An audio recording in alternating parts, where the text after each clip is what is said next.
les rêves permettent de vivre et que tu n'as pas besoin de les contraindre ou de les appeler. Ils viennent, ils sont là. L'imaginaire est peuplé de rêves, peuplé de créativité qui vient d'ailleurs et qui vient certainement pas d'un mental construit. Donc, c'est un lâcher-prise en fait, finalement. C'est dans le lâcher-prise ou par le lâcher-prise que justement ce qui est au fond de soi va pouvoir émerger et créer l'instant, la situation ou tout simplement le personnage que l'on devient à chaque instant.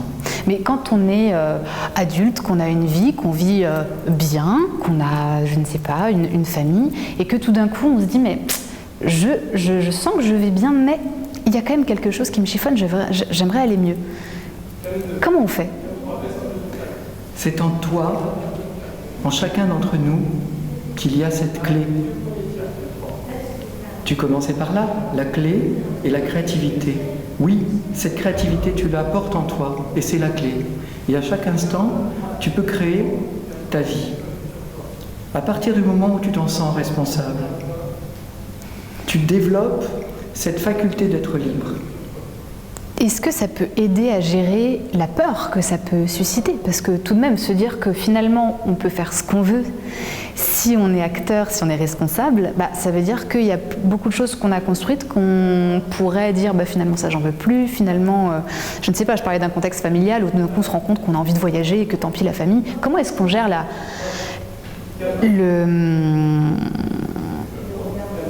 le mot m'échappe. Cette espèce de schizophrénie qui peut du coup se dessiner. Le dédoublement. Oui, le dédoublement. C'est-à-dire une part de moi a envie d'aller vers un voyage, je dis n'importe quoi, et puis l'autre partie de moi est quand même responsable des enfants, de la famille, j'ai une entreprise à gérer, j'ai tout ça. Comment est-ce qu'on peut jongler? Oui. Parce que c'est ça qui fait peur, c'est de se dire finalement tout ce que j'ai construit jusque-là peut s'effondrer si jamais je suis vraiment à l'écoute de ce qui se passe. Je me suis posé la question des peurs, parce qu'elles sont tellement présentes, tellement fréquentes, tellement importantes dans le monde dans lequel on vit et dans notre monde intérieur. Je me suis demandé à quoi elles servaient et je crois qu'elles sont vraiment très importantes. Parce que les peurs nous permettent de nous poser, de nous remettre en question, de revoir la copie. Et toutes ces peurs sont là pour nous permettre de... écoute, je ne vais pas traverser puisqu'il y a des voitures et qu'elles sont en feu vert, j'ai peur de me faire écraser. Tant mieux.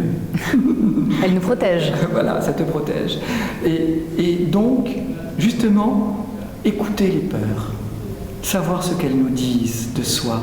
Donc ça veut dire que tu es d'accord avec le proverbe qui dit « derrière toute peur, il y a un désir ». Derrière toute peur, il y a une importance qui nous permet de nous réévaluer, de nous rencontrer, de nous voir. Et c'est très important, il me semble, de se mettre en face et de converser avec sa peur, d'affronter une peur.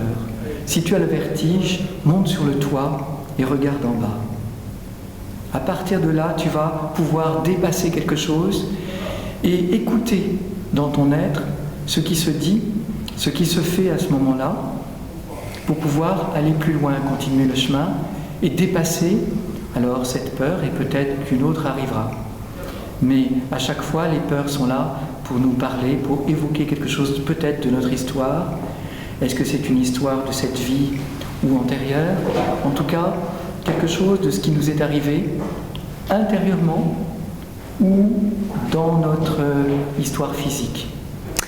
Alors, la peur, c'est une chose, mais ce dédoublement dont on a parlé plus tôt, c'est-à-dire que oui, on peut avoir peur de faire face à certaines situations, mais si on se rend compte que ce à quoi on aspire ne correspond pas à ce qu'on a construit, comment est-ce qu'on gère ça?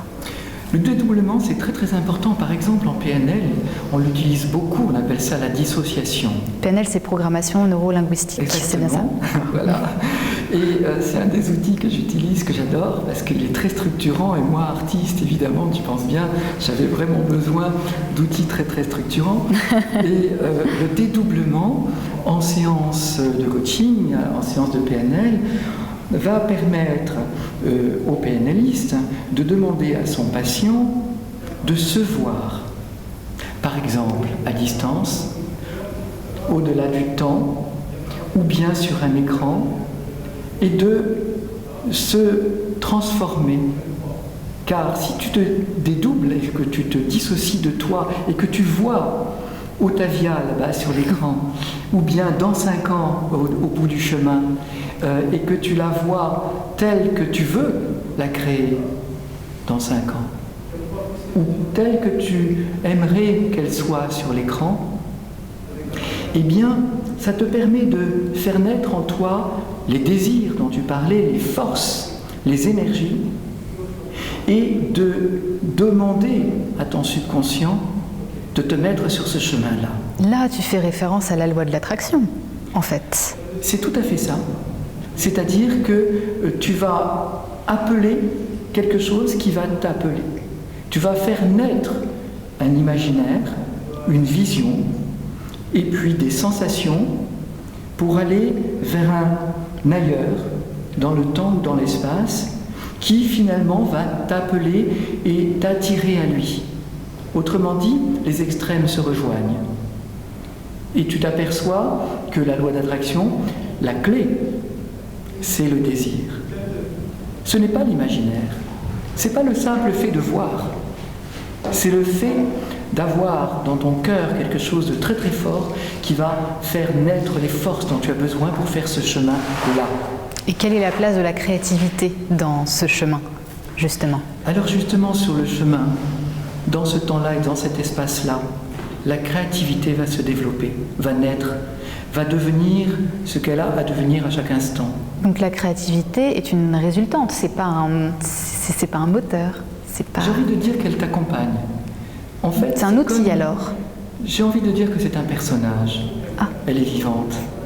C'est quelque chose qui va être tellement fort, tellement présent, qui va se développer, qui va grandir, qui va devenir évident, et qui donc va devenir essentiel.